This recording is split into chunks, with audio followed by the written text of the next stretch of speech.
KTN.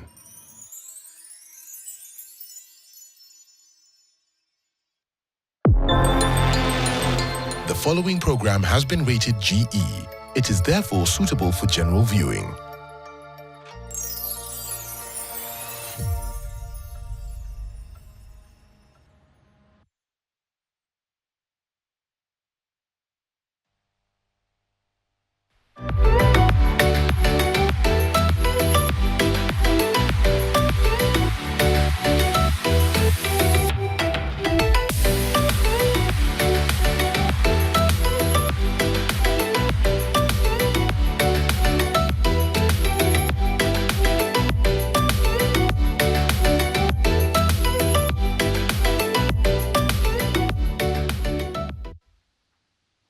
Good evening and welcome to yet another episode of the Health and Wellness Show. My name is Chabet Birir, and this is where we get you empowered, we get you informed, and we get you inspired to take full control of your health and to live your best life. Thank you so much for tuning in. And today we are talking about a very important but neglected topic: toilets, insecurities, and diseases. And we are going to focus on informal settlements and rural areas. We have millions of women and children who actually face insecurities and diseases when they seek toilets. And you know, it's something that we take for granted. Like, as we are seated here right now, we have access to more than 5 toilets. But for some people, accessing a toilet is a whole risk. And to unpack all that today, I have 3 people on set, 3 very amazing guests. Now, wameniambia niwache wajiintroduce. So we'll start from the far end, introduce, and then we continue with the show. Great, thank you, Chibet. My name is Wali Maugongo. I lead our partnerships work at Fresh Life, where Fresh Life is a sanitation business operating in Nairobi's informal settlements. All right, karibu sana Wali. I'm Naomi Njenga. Mimi ni mkazi wa Kayaba, Mkuru Kayaba. Mimi ni mama wa watoto 5. Na nimeishi Mkuru for so long, so I know. You know what goes on there. Karibu sana. Santi. Yeah, good evening, viewers. My name is Coleman Onyango Ombok. I'm a sociologist by training, and I practice as a social safeguards expert. On the sidelines, I am also an advocate of proper sanitation and hygiene in the underserved communities. Thank you. Thank you, and karibuni sana to the show. Before we continue, I'd like us to have a look at a feature by my colleague, Anaitwa Maureen Wanjiku. It's about sanitation. And then we'll talk about the challenges, the diseases, and what needs to be done when it comes to toilets in the country. Take a look. It's been identified as one of the major causes of rampant disease outbreaks and defilement cases. According to Amina Isako, WASH manager of Pastoralist Community Development Assistant Pakida in Marsabit County, rampant bush defecation cases have exposed people to waterborne diseases. She added that women and girls have also been exposed to rape or defilement cases in the region. In this community, they are using bush defecation, and sometimes this can result to rape cases. But with the safe sanitation just close to the homestead, they are now able to have peace when they are attending to their biological call of nature. Ni njia wamezoea kwamba wanaenda mbali, wanatembea, wakati wanaenda kuchunga, ndio wanaenda wakijisaidia huko kwa kichaka. Fresh Life, a non-profit organization, provides non-sewered toilets in informal settlements in a push to universal access to sanitation. Elizabeth Mururi has insisted that more needs to be done in a push for safe sanitation. We work with the informal settlements because of rapid urbanization, a lot of people live in the informal settlements and they do not have access to sewer systems. The sewer coverage in the informal settlements is still very low. This year's theme for World Toilet Day highlights a collective responsibility to promote safe sanitation practices and ensure that everyone has clean, functional, and dignified toilet facilities. Hence, a call for collaboration between county governments and stakeholders. Wanjiku Anjiru, KTN News. Mkuru kwa Ruben Ward. All right, that's a very important feature by Maureen Wanjiku. We're talking about insecurities, we're talking about diseases for women and children, not just women and children, but people living in informal settlements and underserved communities, like Coleman would prefer to say. And I'd like us to just talk about the situation in these informal settlements, starting with you, Naomi, because umekaa huko na unaelewa vile situation iko huko. Tuanzie tu na wewe, utuambie how is the situation when it comes to sanitation and specifically toilets. Tuanze tu na generally before tuende kwa wanawake na watoto. Naweza sema choo, before tukuwe na Fresh Life, choo zilikuwa shida sana. Ulikuwa unapata kama mimi nimekaa ghetto for long, nimelelewa ghetto, nimekuwa ghetto, watu wangu wote ni wa ghetto. So ulikuwa unapata hiyo kitambo hakukuwa na hizo choo za Fresh Life. Ilikuwa inabidi uende kwa mto, uende ukajisaidia hiyo long call kwa mto, na sometimes unaenda unapata na maboys huko, inakuwa risky sana. So saa hii since hizo choo zikuja zimetusaidia tu sana kabisa. Na tueleze tu before the situation vile ilikuwa. For example, ulikuwa na watoto wangapi hiyo time, na situation ilikuwa aje specifically ku access toilet? Hiyo time before ikuje sikuwa na watu bado. Niko bado msichana.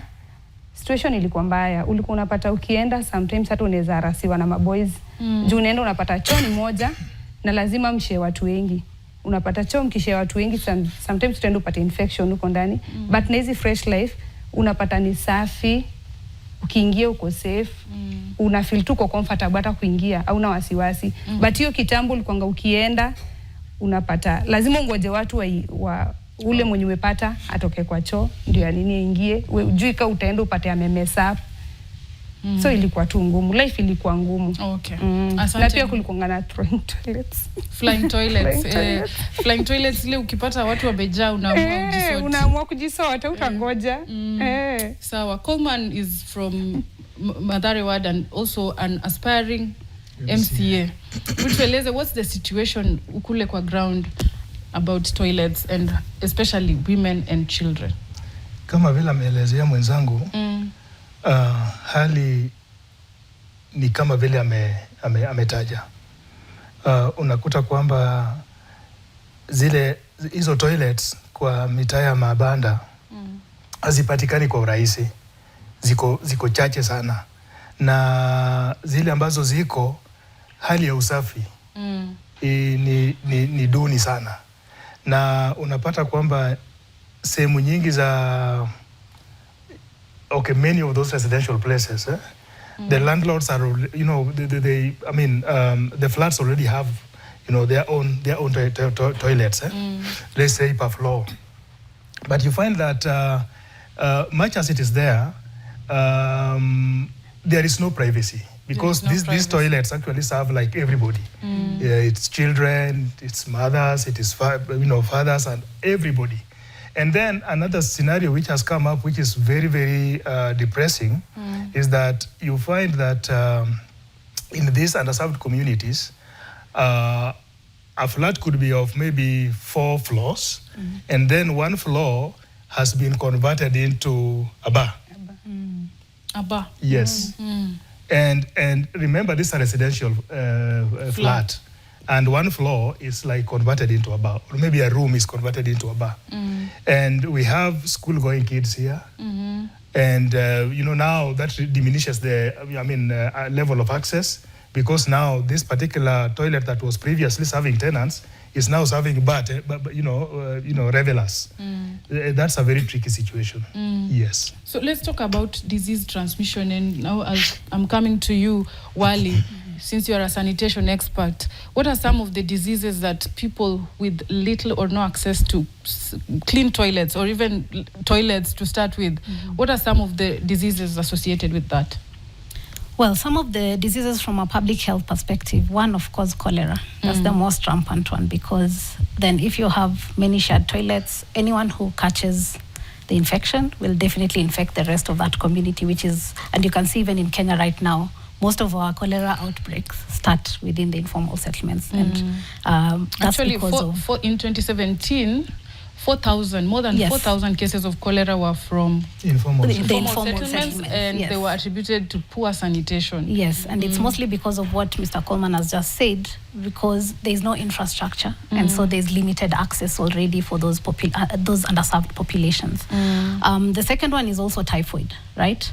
Because where cholera is, it's highly likely that you will get typhoid without any proper access to sanitation. One, we're talking about flying toilets right now.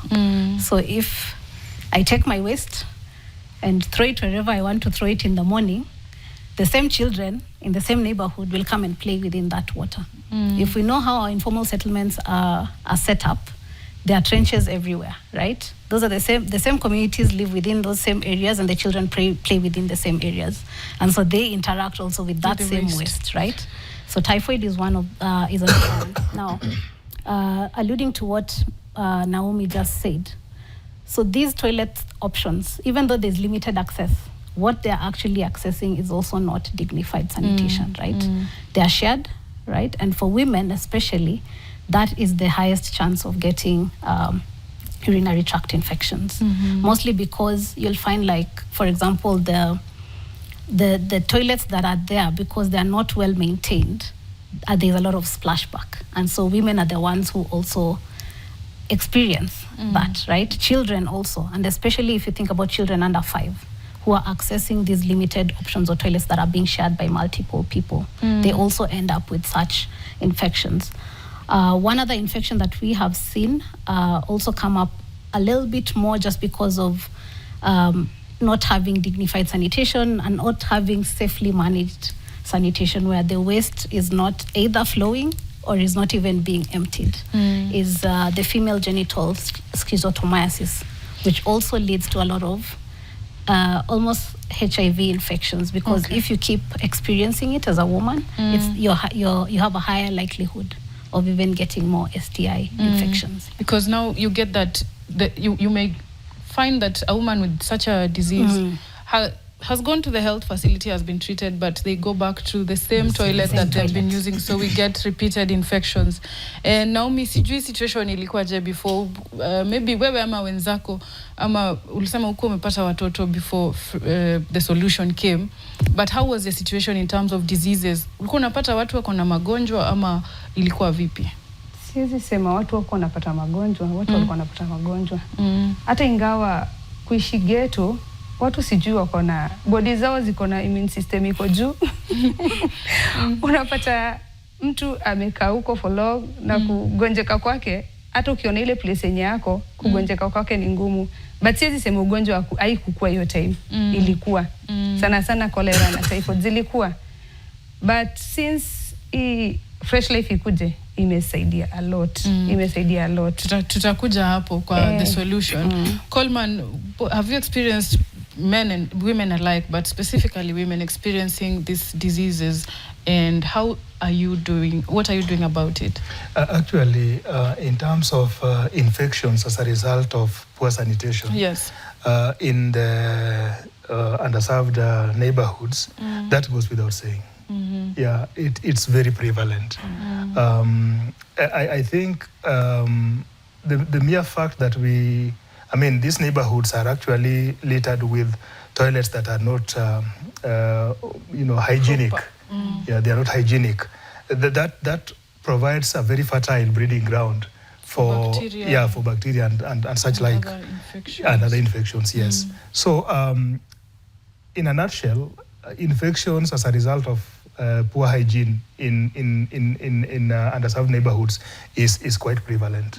Yes. Let's now focus on women and girls. Yep. The specific challenges that they face. First, from diseases, reproductive health issues. Mesema UTIs. Mesema schizoto female genital schistosomiasis. That one. And please explain to us that disease. How does it come about, and how is it treated? Because it is not a very common term. Yes. Sounds like neglected. It's one of it's actually one of the neglected ones, because even when you go to the hospital several times, they will always diagnose you with a UTI, because that's usually the first check, right? And then you'll find a woman will now keep on taking medication, but it's not actually going away until now they go for further tests. And it also becomes very expensive, right? A lot of these tests are not cheap. We're already talking about people who are living in the underserved population, so of course it's low income, right? And how often they go to hospital, it means they have to find the money to go to the hospital and to find the money to also go for the right tests. And so this disease is also just a subset of untreated UTIs. Yes. And what are the symptoms? So of course you'll have you'll have discharges, and that's why it seems very similar to almost STIs. STIs. Yes. And then some of the discharge has to be microbiologically tested for it to be seen, because most of the STIs also have discharges, and so you have to go to a microbiological test for you to be able to be diagnosed with that specific one. Okay. Now, one of the consequences of under-treating it is also you end up with maternal mortality rates or even premature births, just because of that consistent infection that has not been treated. Okay. Naomi, what are the challenges ya wanawake kutafuta health? Najua umesema watu wa ghetto wako strong na immune, but najua hatuwezi kosa such cases. So what are the challenges za wanawake kutafuta treatment? Ndio hizi toilets ni chafu, ziko less, but sasa ukikuwa mgonjwa, it's another challenge. Challenges zenye ziko huko sana sana ni gani? Tuseme transport sana sana, unapata mtu ni mgonjwa, hamna hiyo transport, kuna hospitali karibu. Hiyo ilikuwa kitambo, but kwa saizi ni mwana improvements kidogo. Ulikuwa unapata umegonjeka na unanyamazia, tuseme kama hizo UTIs, unanyamazia kwa sababu hakuna mtu mwingine unaweza uambie, unaogopa utaambia nani?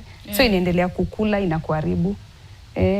Na najua sometimes watu wanaogopa kwa sababu STIs na UTI fear of judgment and stigma. Watu watasema you are promiscuous na kumbe ni toilet ndio chafu. So how has that been now? Wewe kama mama ya watoto 5 una handle aje vitu kama hivyo? Na make sure place yenye wanaenda ni safi. Usafi naeka mbele. Sana sana tu usafi kieka mbele, kila kitu ina flow. Okay. Watoto wako ni wasichana ama wavulana? Msichana bado ni mdogo, niko na vijana na msichana mmoja. But pia sanitation for boys is very important. Okay, Coleman, we are now talking about, we've talked about the health risks. Let's talk about the insecurities that women face while seeking toilets in these informal settlements. What are some cases that you've seen in Mathare North? Number one is that we are dealing with a situation where we are not assured of our general safety. General safety, man or woman? Man or woman. And that becomes quite a big, it is general safety, man or woman, any time of the day. Any time of the day. Yes. But then it becomes even worse at night. And looking at how, the locations of some of these toilet facilities, some residential houses do not have these toilets within easy reach. Like you have to, step out, and it is at night, and you're dealing with a very insecure neighborhood. So that is quite a big challenge. We have to fix the general safety and security within the general neighborhood, so that everybody can feel safe at any given time. Then the other thing is, we are talking about sanitation here, and there is no sanitation without water. And yes, and in these informal settlement areas, provision of water is a big problem. And so you find that even if people were willing to maintain the cleanliness of those toilets, where do they get the water from? Yeah, so that's also another challenge. Yes. And in that relation with water, you're also a menstrual hygiene advocate. Correct. Can you? I'll let you talk for 1 second about it, but I want Naomi to talk about it more because she's been there. She's a woman. Yes. But what are the cases of menstrual hygiene issues that you encounter because of poor sanitation, lack of proper access to water and toilets? Yeah, it is really impacting households very much because these underserved communities also happen to experience a very high rate of period poverty. And when we talk about period poverty, we are talking about three basic things. We are talking about either lack of or inadequate access to sanitary products. Yes. And then we are talking about lack of water. And then we are talking about lack of sanitation, correct? Yes. Now, all those combined, define what what period poverty is in these communities. So at the point where now we are talking about menstrual hygiene and we are dealing with lack of water, of course you can imagine what is awaiting us. Yes. Yeah. Wale, you'll talk to us about the diseases associated with poor menstrual hygiene. But Naomi, tueleze, of course your daughter is young, but you were a girl at some point, and also I'm sure uko na marafiki, neighbors. Situation iko aje wakati wanafika time ya hedhi? Ilikuwa ngumu. Ilikuwa ngumu. Unaimagine ukiwa sasa unapata hizo period zako na uko kwa nyumba yenye ndaita self confused.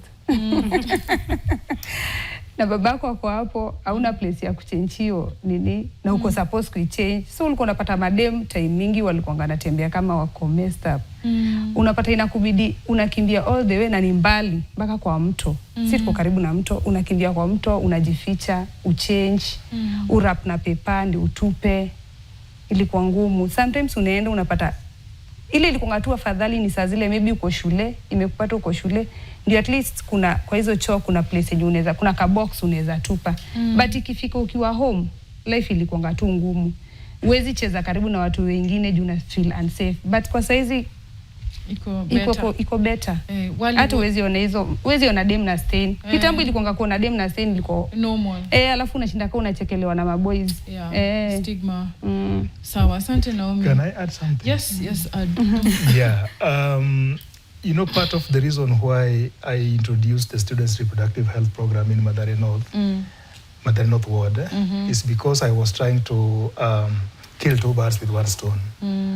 The first bird that I was trying to kill was to ensure that our school-going girls had access to proper sanitation services. Yes. But sanitary towels. Yes. And the other bird that was trying to kill with this one stone was the fact that we have these girls living in an environment where there is no water, and you realize that when they use the normal pad, the disposable one, you find that it becomes an environmental issue again because of the haphazard manner in which these parts were being disposed of. So when I introduced the reusable one, my intention was, one, to ensure that there is longevity, so that I remove them from the bracket of those who are really challenged in accessing these products. Yes. Yeah. So yes, and I think I have realized quite a mileage with that particular program. Okay. Because between I think 2 years now, 2 years down the line, I'm talking of about 3,000 school-going girls who have been able to access these parts through that initiative. Okay. Yes. Thank you for the good job, Coleman. Thank you too. Wally, we are talking about now reproductive diseases, reproductive health complications, and you'll please tell us, we have 2 minutes to go. Tell us the diseases that or the complications that can come about from poor menstrual hygiene, and then also studies show that poor sanitation can also lead to infertility, miscarriages, and even heightened risks of acquiring HIV and cervical cancer. So tell us about that before we take a break. Great. So one of the most prevalent diseases that menstrual hygiene indisposition actually causes is bacterial vaginosis. And you'll find that again with the informal settlements or the underserved populations, that's also not the easiest to be found, even with the clinics that they are using within those, within the most accessible facilities to them. So you'll find that girls will go to school, they can't wash their hands before changing, right, during their menstrual cycle. Even after that, they are not able to wash their hands after that, right, just because of lack of water. And not only lack of water, they're using these shared toilets that are poorly managed or unsafely managed and not hygienic. So they're also picking the same bacterial infections from there. And so what this leads to is it will be prolonged. Someone will feel the symptoms, they'll keep getting sick, keep getting treated. You go to the nearest clinic. The normal clinics right now actually just give you an antibiotic or a tablet without proper assessment or even proper laboratory diagnosis or tests. And so the more they do that, the more your body now starts you get antibiotic resistance, but at the same time your body now starts morphing the bacterial vaginosis into something else. So this is what is actually causing the infertility and also miscarriages when people want to now get into having children. Yes, and then even for women who, just like Naomi said, women who are of age to have children, you'll find that they will use the toilets, come back home, and still continue cooking, right? The woman is pregnant. In the midst of the pregnancy, it causes a miscarriage also. Yes, because of poor hygiene. Yes. All right. Thank you so much, Wally. Thank you, Naomi. Thank you, Coleman. We are going to take a short break, and when we come back, we'll talk about rape cases, defilement, violence for women, and also children who are while they're seeking toilets in informal settlements. Don't go away.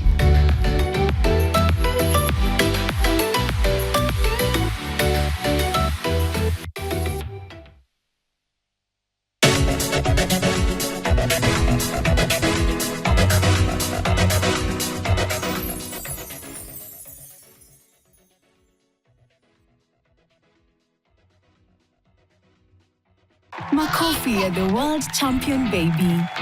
Na hii ni makofi ya Morphix, which absorbs the liquid 3 times faster na haiwezi leak even in 50 different movements. Renewed Morphix, ultimate quality. For every what if, there's always a way to stay calm. Co-op Bank Assurance Intermediary cushions your world so you can live, love, and thrive without fear. Usitense, Co-op Bank Assurance Intermediary, Nia Kishua.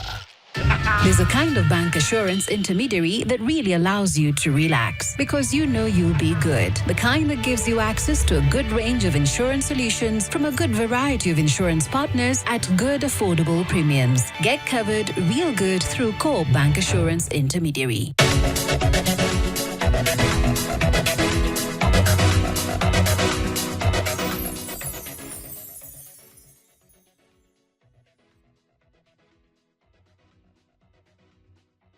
Makofi ya the world champion baby. Na hii ni makofi ya Morphix, which absorbs the liquid 3 times faster na haiwezi leak even in 50 different movements. Renewed Morphix, ultimate quality. In a world drowning in half-truths, in whispers that masquerade as facts, how do you find the real story? You cut through the noise, you demand clarity. For decades, The Standard and the Standard e-paper have been Kenya's unwavering heartbeat.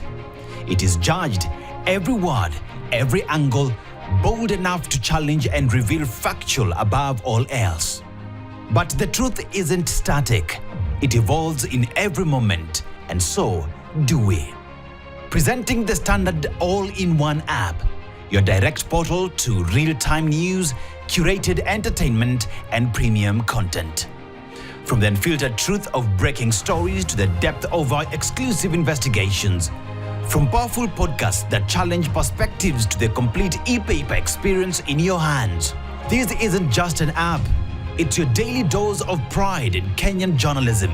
It is the trust you deserve. Don't just hear news. Understand it. Live it. Download the Standard all-in-one app today. Be part of something bigger. The Standard. For generations, Kenya's unwavering voice. Judged, bold, factual.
Welcome back. If you just tuned in, this is the Health and Wellness Show.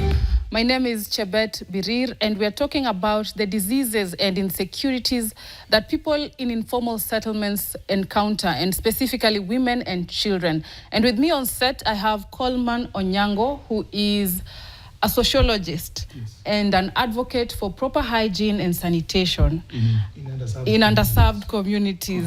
We also have Naomi Waithera, who is a dweller or a resident at Mkuru Kayaba. And last but not least, we have Wali. The other name is complex. Yes, Mwalugongo. Yes. Wali Mwalugongo, who is a sanitation expert. Now, before we went for the break, we were talking about the diseases, but now I want us to focus on the insecurities. And let's start with defilement and rape cases. What happens, Naomi, before senye unatafuta toilet and then maybe unapata, what are the situations zenye wasichana na mama na pia watoto who encounter wakitafuta toilet? Sana sana anajua ni usiku, but Coleman amesema pia mchana nobody is safe. So how is the situation? Situation ilikuwa mbaya. Ilikuwa really mbaya tu, acha niseme tu ilikuwa mbaya. Ulikuwa unapata ikifika usiku, kama uko na long call usiku, lazima uamshe watu kama neighbor wenye mko around nao ndio wakupeleke. Nimekwambia choo ilikuwa kwa mto. Na ilikuwa the only choo. Na distance between nyumba na mto ni how mbali? Ni mbali, na ndio ilikuwa tu choo yenye ilikuwa tu karibu. How many kilometers hivi? Tuseme kama 1. Hiyo ni mbali. So ilikuwa unaamsha tuka wazazi wako wakupeleke, wanakupeleka huko kwa choo. Ukifika kwa choo unapata hao maboys wenye wako huko, na unajua si watu wazuri. So hata mnaharasiwa mkiwa huko. Unapata hata sometimes inakubidi tu mtumie hizo flying toilets ndio mtupe, kwa sababu unakumbuka place yenye mtaenda ndio muende choo mrudi kwa hao. Inakubidi ama unajikaza mpaka asubuhi, unapata mkifika asubuhi mkienda kwa choo mko wengi, mmejaa kwa choo wengi. So inabidi muende huko. Tulikuwa tunazitanga dhara. Kulikuwa na dhara karibu na mto. So unapata watu wamejipanga ndani asubuhi, kila mtu akona long call yake. Wewe shughuli kila mtu. Wewe bora kila mtu akona shughuli yake. Wewe umalize shughuli yako, uende uvae uniform, uende shule. Wow. Ilikuwa ngumu. Alafu sasa ikisema kitu kama usiku, so most cases nakumbuka father alikuwa anatuambia, we ikifika usiku sitaki hiyo maneno ya kushinda kaa tunaamshana. Wewe jipange, ujue kama ni kukula ukuli sana, ama kama ni maji haukunywi mingi, ndio usishinde kama unatusumbua usiku. Na mlikuwa na cases maybe marafiki ama wasichana kurepiwa na kudifailiwa, watoto sana sana? Niko na mabeshte zangu wenye najua wenye washapitia hizo harassment. Unapata maybe umeenda, kuna boy mwenye anakutakanga na jai kuambia, na umeenda kwa choo anaanza kuharass. No, umeenda choo. So bedete mufike, sasa mambo ishaharibika. Ilikuwa ngumu, life ilikuwa ngumu. Okay, Wali, what has been done and what needs to be done more? Because we still have these cases of rape and defilement in these informal settlements. And it's just, imagine seeking, it's a basic right, really, sanitation. But in that pursuit of your right or just a basic need, you get assaulted sexually. What can we do about it? Well, one, we need to start adopting more technologies, and especially because you're talking about underserved populations. So we know that the traditional methods, such as sewers, which are supposed to serve everybody, right now, that's not the solution that can reach those people who are already underserved, right? So we need to start thinking about bringing in technologies, adapting into technological advancements that will allow for sanitation provision in these urban underserved populations, especially just because of the setup. We know how our informal settlements look like. They are very densely populated. There is no space. So thinking of even bringing any traditional methods that will lead to people even leaving those spaces, to create space for toilet construction, for example, is almost impossible, right? Number two, there should be a lot of community engagement. So one of the things that we advocate for from a sanitation or public health perspective is design with the users. These are the people who are going through those challenges. Don't just bring a solution without bringing them on board and designing, because you want to design it for them to use it and for them to embrace it, right? The third thing is also what needs to be done is this advocacy piece, and it's a lot of it comes from government coming in, government advocating and setting up an enabling environment to bring in other players who can provide such services, and even government itself being capacity built to provide the services for these users who are already underserved. Okay. And when you talk about community involvement, it's actually government coming and speaking to the people and saying, we want you to have toilets, and making sure that the toilets are set up, safe, set standards, yes, and monitor those standards. And that public they are all participation, safe. Yes. something that I believe really lacks in this government. But Coleman, 24% of these people in informal settlements ndio wanaweza kuaccess hizi toilets. That means that more than 76% of people, and now women, and hawana access to the toilets. Of course, that brings the risk higher of defilement, violence. What is the situation in Mathare North, and what do you think needs to be done? Correct. First, I want to agree with you that when it comes to public participation, we are very short on that. We are long on public appearance or public attendance. Yeah, but that aside, that is subject for another day. For another day. That aside, toilets in the underserved communities come in two forms. We have toilets that are meant to serve tenants, particular tenants, where they live. And we have toilets that are in public facilities.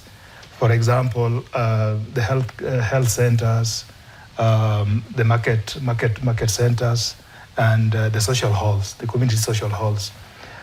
Taking Mathare North as an example, if you go to these public facilities and look at the status of the toiletry, the toilets that we have there, it is pathetic. And yet that is meant to serve the public, like it is for all of us. For everyone, yes. Yes, but it is pathetic. And the other side of it is that these toilets, during the day, perhaps they are used as toilets, whether as pathetic as they are, but they are used as toilets. At night, these are not toilets. These are people's cubicles, where a lot of things happen. These are the very same places where you are marked there and they disappear here. Okay. Yeah. So you realize that then that really puts off many people from accessing those facilities as they are supposed to be accessed. So what needs to be done? I think what needs to be done is, first of all, we need to fix our security. The general community security it needs to be addressed, and that needs to be fixed very, very fast. The only thing that I would decry is that there seems to be a disconnect between the leadership, the local leadership, and the security, apparatus that we have at the local level, at the community level. So much that you find that some of these criminals that we're talking about, some of these individuals, let me not call them criminals, some of these individuals that are not doing the right thing are people that are known to us. Yeah, but there is this fear that when you take the next step, the next logical step, and perhaps report, then the repercussions, come back to you. Yes. Yeah, so there is that general fear, and that has really, impacted so negatively on our effort as a community to, stabilize our safety and security. Okay. Yeah, but I think the one thing, if you were to ask me which one thing needs to be fixed so that everything else falls in place, is fix the security. Fix the security. Yes. Let's now talk about the mental impact on lack of proper sanitation. Tuanze na wewe Naomi. Msongamano wa akili ama wa ubongo. Kiswahili kidogo ni ngumu, lakini unanipata, si ndio? So unaona kwa situation yenye ulisikia rafiki yako alikuwa raped ama defiled, hata wewe unaogopa kwenda toilet, sio? And then I believe also easy issues, they lead to violence in homes because unapata mtu ako na stress, hata hajui stress imetoka wapi. But ukiangalia vizuri ni stress ya. Yani I can't access a toilet, na nikitaka ku access the only available toilet, I could be raped. So how is it in Mukuru? Sai naweza sema since tukwe na fresh life, vitu zimechange. But before that, before hiyo ulikuwa unapata unaogopa mpaka kutembea peke yako. Unaogopa hata ukikaa na rafiki yako, unaogopa jujui kama ni yeye anakutargetia kufanya vitu kama hizo. So kwenda hiyo choo ilikuwa ngumu. Naweza sema pia hiyo hao watu wenye wanakuwa ras, unapata saa zingine si ati ni mtu wa mbali anakufanyia vitu kama hizo, ni mtu mwenye unajua kabisa. Sema kama ni boy alikuanga anakujua, najua tu anataka kuharibia life, anakutarget kabisa. Maybe alikukatia ukamkataa. Of course. Anajaribu kutarget, anajua saa fulani ndio unaendanga choo, so ndio atakukuta. All right. Coleman, tutakuja kwako utuambie how this can be solved, insecurities, especially sasa hizi stories of defilement from men. But Wally, tell us, what are the practices, ama the measures put in place? Do you have those measures ya kusaidia these women probably who've been defiled, who are fearful of even going to the toilet? Do you have them mental health help or psychological help for them? Yes, so a lot of the community-based organizations have set up mental health facilities to support women, and especially women and girls who are facing depression challenges, essentially from just not being able to access a toilet, which is private, dignified, and even safely managed, that is leading to their health risks that they are also spending more money on. Yes. Because it's not just going to the toilet and fearing that I will actually get raped or harassed. It's also that if there's a toilet that is being accessed by many people, most of these toilets are actually pay-per-use toilets. Yes. And so you have to have some money to even access it. So one, you're spending your 1 extra shilling or 10 extra shillings to access a toilet that is not even safe for you in the first place, right? And so a lot of the organizations are working together to just make sure that even when you're designing interventions, that you have them, gender equity is at the core of it, making sure that the inequalities are taken care of, because also women are the ones who spend most time at home, right? The men mostly go out to work, and so they are able to use toilets outside. I mean, for the last 10 years that I've worked in underserved populations, that's the case, right? Women and children are the ones who are at accessing these toilets and at a higher risk. Secondly, the girls. So think about girls who are missing at least 4 days of school every month, just because they're not able to even access toilets at school, and both at school and at home, right? Just to be able to productively engage in both learning and even other economic activities within the community.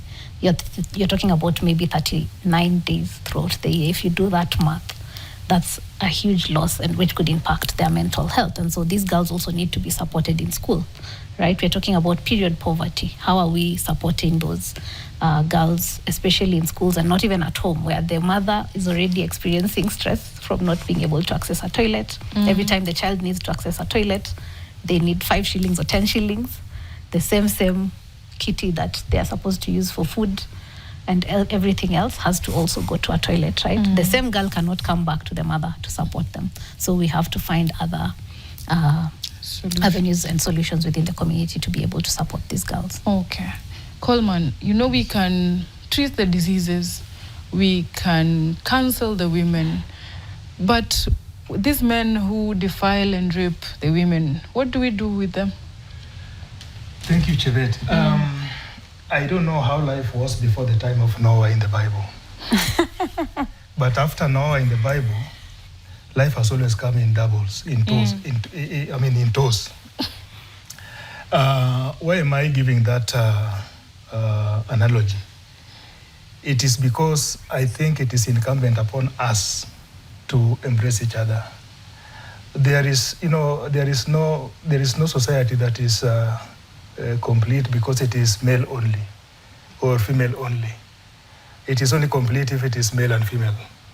And so these cases of defilement, these cases of rape, these cases of all that, I think one thing that we need to, one way that we can address this is perhaps to come up with segregated facilities for the two genders.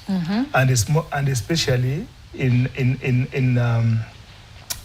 the public space, so that it is clear that if you are found on this other side while you are supposed to be on the other side, you should know you are breaking some norms, and therefore there must be repercussions for that, or consequences for that. And then even at the household level, we also need to inculcate that culture in our children from a very early stage, where they just know that this space is for my sister and this space is for my brother. So that it is something that is infused in them as they grow up. Okay. Yes. Naomi, what do you think inafaa kufanywa ndio tukue na lasting solution? Najua umesema it is better now, but kuna watu wengi bado wana experience hizi shida. Kulikuwa na hii group ya walikuwa maboys walikuwa wameandikwa kazi mtaani. Unapata pia kuna wengine walikuwa wamepatiwa kazi ya garbage collection. Unapata wanaenda wana collect hizo takataka, wanapeleka dump site place fulani. So unaona hiyo ina keep busy. Unapata mtu akishafanya kazi kaya ikifika jioni hawezi enda kwa rustbin, ana hiyo time. Yes. Aya, na pia unapata tuseme kama ni hizo kazi mtaani, unapata utapata hizi maji zenye zimeenda kama zimenini, kwa sababu watakuwa na make sure wameweka mitaro zote zinakuwa safi. So I think wakipatiwa kazi hizo zikirudishwa zitawasaidia tu sana. Okay. So it's employment opportunities to summarize it, because an idle mind is surely the devil's workshop. Yes. So unasema vijana wapewe kazi. Wapewe kazi. Coleman ongezea, we have by the way 3 minutes. Yes. Time can surely fly. Another thing is it's important for the community to sit down and talk. Yes. So that we create awareness, especially among our boys and our men in the community, because from the look of things, a lot of issues are emanating from their end to this end. Okay, Wally, as we finish, sitakupea sasa chance ingine yako ni what Fresh Life is doing and your parting shot. Alafu tutafanya parting shot Waithera na Coleman. Wally. So Fresh Life is providing dignified sanitation solutions to the underserved, but these are also safely managed. Why am I saying safely managed? Because we don't want the same waste that is being generated in those communities to go back to the same communities. So we built toilets for residents in these underserved communities. So in Nairobi, we are in Kibera, Mukuru, both Mukuru, Kwaruben, Kwanjenga, Kayaba. In Korogosho, the whole of the Eastlands area, Kiambiu, all the way to Mathare. But yet to see, to move into now more areas as we progress. And the whole idea is to make sure that once we set up a toilet in these urban underserved informal residential areas, we are able to collect that waste on a regular basis. So every other day, the toilet waste is collected by our logistics team, and we transport it outside the city to make sure that it is not going back. And how do you dispose the waste? So yes, I'm getting to that. Okay. To just make sure that waste is not going back to the same communities. So we dispose of the waste because we have a treatment facility where we reuse all this waste that we collect from these urban informal settlements. We also have work in Eldoret, Kisumu, and currently Lusaka, Zambia, also trying to serve the same underserved communities. Like Maureen reported, Samburu. We also have rural areas that are struggling to actually access toilets and proper sanitation. Yes, and so we just make sure that we are providing this service to them. So both the product that comes with a service to make sure the waste is safely managed. Number two, one of the things that we have done is also partner with government. We're talking about making sure that these solutions are sustainable. So we are in partnership with the utilities that are mandated to provide sanitation solutions and doing a lot of advocacy in the community. Thank you so much. Your parting shot? So my parting shot is let's all work together to provide dignified, safely managed sanitation solutions for the underserved communities. Thank you. Thank you, Wali, and thank you for the good job you are doing with Fresh Life. Naomi, your parting shot. Mi yangu ningesema gava kama inaweza come through, at least washirikiane na watu wa Fresh Life, one kama choo zinaweza kuwa mob, uchafu ishe ghetto. Na kitu kingine ya kuongezea, ghetto si ati ghetto ni kwa wachafu, ni vile tu hatuna hizo vitu. Tukipata choo mob, tupate maji kwa wingi, tuona ghetto ni place it's a good place to live. Thank you so much. Coleman? Yes. Am I still on air? Coleman? Okay, good. My parting shot is a child's dignity today is the dignity of the whole community tomorrow.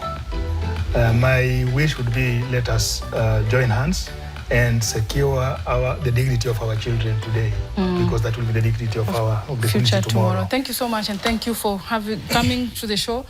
Thank you for tuning in. That's it for today. I wish we would have had more time, but unfortunately, we have to end there. Thank you so much, and nobody should have to endure insecurities while seeking toilets. Have a lovely evening.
Into an unforgettable adventure with sour, long-lasting bath soap.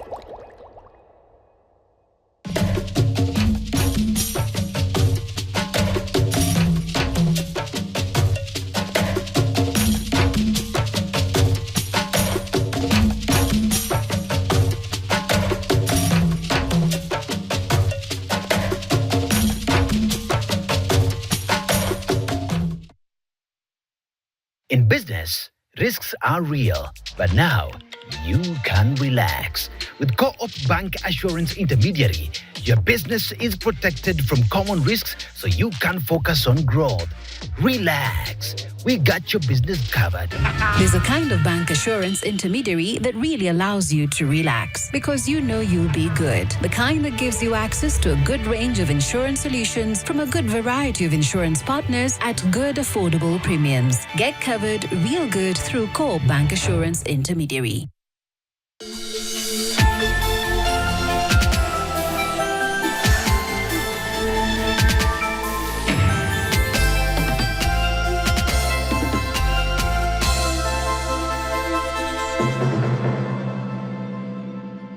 This is KTN.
Mtazamaji, ni saa 1 usiku saa za Afrika Mashariki, nikitumai kwamba Jumapili yako imekwendea vyema mahali popote ulipo.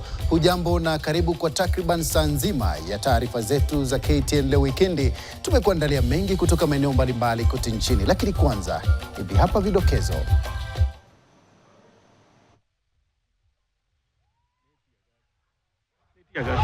Viongozi wa chama cha DCP warushiwa vitoa machozi wakijaribu kuhutubia wakazi wa Subukia baada ya kushiriki ibada ya Jumapili. Vijana wa eneo la Weruha kwenye kaunti ya Taita Taveta watoa wito kwa viongozi wakitaka kufundishwa jinsi ya kuwatongoza wanawake. Na tumekuandalia makala maalum yanayoangazia jinsi wagonjwa wanavyotelekezwa na jamaa zao katika hospitali ya kitaifa Kenyatta.